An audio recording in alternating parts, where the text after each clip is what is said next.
उत्तर प्रदेश के प्रयागराज में चल रहे माघ मेले में रविवार को स्नान के लिए आए स्वामी अविमुक्तेश्वरानंद की पालकी को पुलिस ने रोका।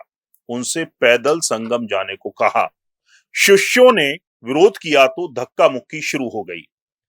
पुलिस ने कई शिष्यों को हिरासत में लिया। एक साधु को चौकी में बुरी तरह पीटा। इससे शंकराचार्य नाराज हो गए और पुलिस ने जहां उन्हें छोड़ा था वे वहीं अनशन पर बैठे हैं। शंकराचार्य का आरोप है कि पुलिस प्रशासन ने भगदड़ करवाकर उनकी हत्या की साजिश रची। शंकराचार्य का आरोप बेहद गंभीर है। सवाल यह है कि अगर ये साजिश है तो पुलिस ने ये किसके इशारे पर साजिश रची? जब माघ मेले में सतुआ महाराज अपनी डिफेंडर, पोर्शे जैसी लग्जरी गाड़ियों से आ जा रहे हैं, नुमाइश कर रहे हैं गाड़ियों की, तो फिर शंकराचार्य की पालकी पर किसको ऐतराज है? या वो पालकी से क्यों नहीं आ सकते? शंकराचार्य जी के साथ जैसा व्यवहार माघ मेले में हुआ है वैसा पहले किसी धर्माचार्य के साथ नहीं हुआ। ये केवल एक व्यक्ति का नहीं बल्कि सनातन परंपरा की मर्यादा का अपमान है। असहमति का अधिकार सबको है लेकिन अपमान का नहीं। शंकराचार्य स्वामी अविमुक्तेश्वरानंद जी को कुछ लोग प्रो कांग्रेसी मानते हैं और बीजेपी के खिलाफ। लेकिन क्या अगर कोई संत सरकार के खिलाफ बोलता है तो उसका ऐसा अपमान किया जाएगा? शंकराचार्य के साथ जो दुर्व्यवहार किया गया है वो सनातन धर्म का अपमान नहीं है क्या? यदि भारत के सर्वोच्च धर्मगुरु के साथ ऐसा अमानवीय व्यवहार हो रहा है तो सामान्य जनमानस के साथ क्या कुछ नहीं हो सकता?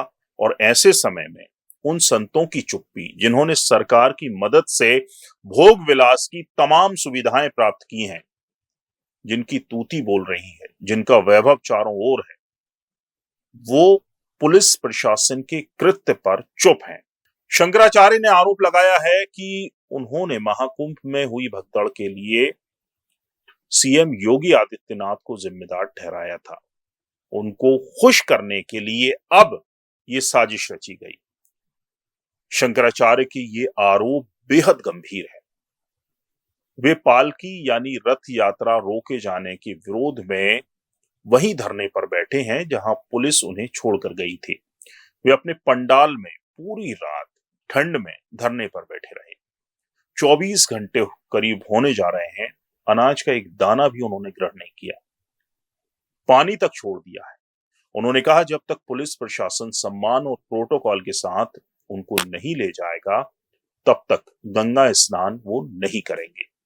शंकराचार्य के मीडिया प्रभारी शैलेंद्र योगीराज ने बताया, शंकराचार्य ने कल से कुछ भी नहीं खाया है।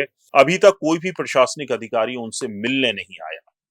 सुबह उन्होंने अपनी पूजा और दंड तर्पण उसी स्थान पर किया। माघ मेले में मौनी अमावस्या पर स्वामी अविमुक्तेश्वरानंद की रथ यात्रा के दौरान हुए बवाल का सीसीटीवी फुटेज भी सामने आया है। वीडियो में देखा जा सकता है कि पुलिस ने रास्ते पर बैरिकेडिंग लगाई थी। इसी दौरान शंकराचार्य के समर्थकों और पुलिस के बीच कहासुनी हुई। समर्थकों ने बैरिकेडिंग तोड़कर आगे निकलना शुरू कर दिया। रथ पर सवार शंकराचार्य स्वामी भी आगे बढ़े। उनके साथ चल रही भीड़ ने पुलिस वालों से धक्का मुक्की की। अफरा तफरी मचने पर अफसरों ने भीड़ को हटाना शुरू किया लेकिन समर्थक नहीं माने। वे बैरिकेडिंग गिराते हुए रथ मार्ग पर आगे बढ़ते रहे। शंकराचार्य का तर्क है कि क्योंकि भक्त उसको दूर से ही देख सकें, दर्शन कर सकें और जो व्यवस्था प्रशासन ने बनाई थी वो ना बिगड़े, इसलिए वो पालकी से जा रहे थे। हर्षा रिछारिया प्रयागराज महाकुंभ से चर्चा में आई। हर्षा रिछारिया शंकराचार्य के समर्थन में उतर आई हैं। उन्होंने पुलिस प्रशासन पर नाराजगी जताते हुए कहा कि शंकराचार्य की बेटी उनके साथ है।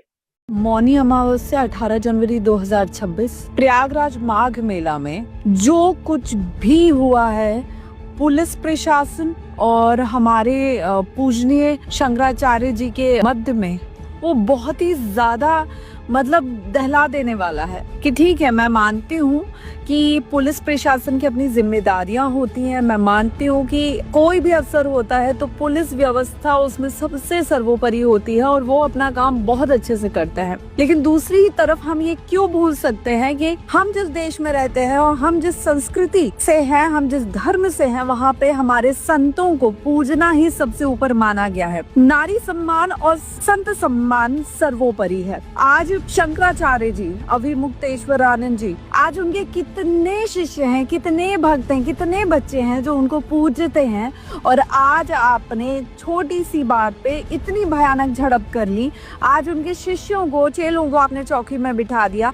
आज ब्राह्मण की शिखा उसके लिए कितनी ज्यादा, उसके जीवन से ज्यादा मूल्यवान उसकी शिखा होती है। आज आपने उसी शिखा को पकड़ के एक ब्राह्मण को, कुछ शिष्यों को घसीटा है। ये मुझे लगता है बहुत ज्यादा निंदा करने योग्य है। मैं चाहती हूँ कि इस पे हमारी सरकार तुरंत एक्शन ले और शंकराचार्य जी की ये बेटी उनके साथ है, उनके समर्थन में है। हर हर महादेव। वहीं कांग्रेस प्रवक्ता सुप्रिया श्रीनेत ने कहा है कि मंदिर तोड़े जा रहे हैं, शिवलिंग ध्वस्त किए जा रहे हैं, मूर्तियां खंडित की जा रही हैं, शंकराचार्य को रोका जा रहा है, साधु संतों को पटक पटक कर पीटा जा रहा है, रामायण महाभारत को किस्से कहानी बताया जा रहा है, पवन पुत्र हनुमान को पतंग बनाकर उड़ाया जा रहा है। अब वाकई में हिंदू खतरे में है। मंदिरों को तोड़ा जा रहा है, शिवलिंग को ध्वस्त किया जा रहा है, मूर्तियों को खंडित किया जा रहा है, संत शिरोमणि शंकराचार्य को पुलिस लगाकर जबरन रोका जा रहा है, साधु संतों के बाल घसीट घसीट कर उनको पटक पटक कर पीटा जा रहा है, हमारे बड़े बड़े धार्मिक ग्रंथ रामायण और महाभारत को किस्से कहानियां बताया जा रहा है, पवन सुत हनुमान को पतंग बनाकर उड़ाया जा रहा है। ये सब बांग्लादेश में नहीं, यही हिंदुस्तान में हो रहा है। हिंदू वाकई खतरे में है इन ढोंगी बीजेपी वालों से। प्रयागराज में हुई घटना सिर्फ एक धर्मपरायण संत को रोकने की घटना नहीं है। सवाल है कि जो सरकार रोज धर्म के आड़ में राजनीति करती है, वही सरकार आज एक शंकराचार्य के साथ ऐसा व्यवहार कर रही है। क्या ये दोहरा चरित्र नहीं है? और वो तमाम साधु संत, सनातन के पैरोकार, धर्माचार्य क्यों चुप हैं, क्यों खामोश हैं, क्यों नहीं बोल रहे? क्या शंकराचार्य के साथ हुआ दुर्व्यवहार को उनकी मौन स्वीकृति है? और क्या वो इस दुर्व्यवहार के साथ खड़े हैं? अगर नहीं तो वो बोलें और खुलकर बोलें। जो गलत हुआ है वो गलत है, तो उसके खिलाफ बोला जाना चाहिए। पूरा वीडियो देखने के लिए शुक्रिया। आप भी कमेंट कर अपनी राय हमें बता सकते हैं। वीडियो पसंद आया हो तो लाइक कीजिए, शेयर कीजिए।